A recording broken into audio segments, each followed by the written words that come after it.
Kumusta mga higala? This is your Maestra Judy. In this lesson, I'll be sharing with you what is Gyud. Okay, I've been asked so many times what's the meaning of Gyud. Okay, so here it is for all of you guys. Okay, Gyud is, it could mean indeed, it could mean certainly, quite, really, surely, and very. So those are the possible meanings of gyud. And sometimes gyud can just be an emphasis. All right. So I'm gonna give you some examples on how to use gyud. Okay. Example number 1. Maayo gyud siya. He is quite good, or she is really good.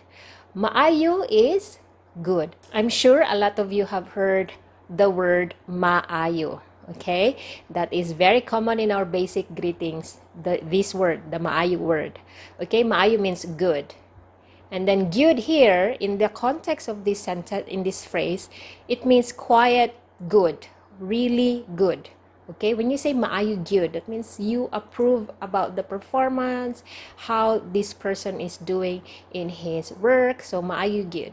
So he or she is quite good or really good. Okay, siya is he or she. Okay. Next one, mao jud ka. Okay, that's how you are. So if a friend will say this, mao jud ka, it actually talks about your characteristic, the negative characteristic that you have. So if the person will say, maujud ka, so that means, oh, this kind of negative traits is really prominent in you. So, okay, so this is sort of like something negative, and it is pointing your negative characteristic. All right? Okay, basically, that's how you are. That's how you are. Next one, ana gyud na. Ana gyud na. That means that's how it is. Ana gyud na. That's how it is. Okay? The ana here is that, and also na means that as well. And then gyud here is more like an emphasis that this one is contextual. Okay? So it cannot be directly translated word for word. So it's more like a contextual. So when you say ana gyud na, that means that's how it is. Okay? So for example, if the processes in that establishment is really like that, then ana gyud na, that's how it is. Okay? So normally we say like this if there is a process involved. Okay? And then the next one, we have a negation here. Ayaw jud ha. Don't you ever. Don't you ever. Ayaw jud ha. That means ayaw is don't.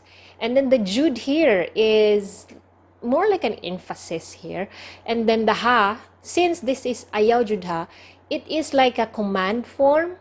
But with the presence of ha, it becomes a little softer. Okay? So don't you ever. Ayaw jud ha. Maybe you are giving warning to your friend not to accept his abusive boyfriend again. So you will say this, ayaw jud ha, ayaw jud ha, ayaw jud. Okay, ayaw jud, like don't you ever accept him again, for example. Okay, or don't you ever accept her again. Okay, so this is how to give like a warning advice to a friend or to a relative or family. Okay, another one, maujud. I think a lot of you have heard this. So maujud, that means you agree to someone. Okay, you agree to someone. So it's basically like indeed. Maujud, indeed. Okay? Another one, we have okay gyud. Okay gyud. That means very okay. Okay? Okay gyud, very okay. Another one, ayaw gyud kog hasula. Ayaw gyud kog hasula. So it means don't bother me or don't cause inconvenience to me. Okay? So let's break this down. Ayaw means don't. The gyud here, it is more like an emphasis here. Okay? And then the kog, it is a combination of ko plus the og marker.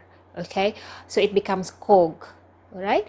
And then hasula, from the root word hasul, hasul means inconvenience.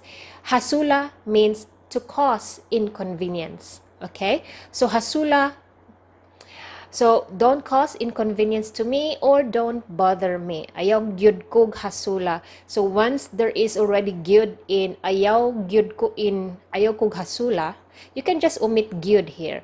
But if there is a presence of gyud, there is like a certain emphasis that you're giving to somebody, that don't you give me, don't be bothersome to me, something like that. Okay, so don't cause inconvenience to me.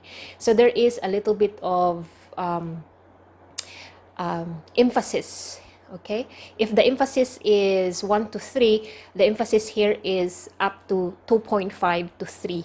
Okay, with the presence of gyud. Now, next one. You should eat. You should eat.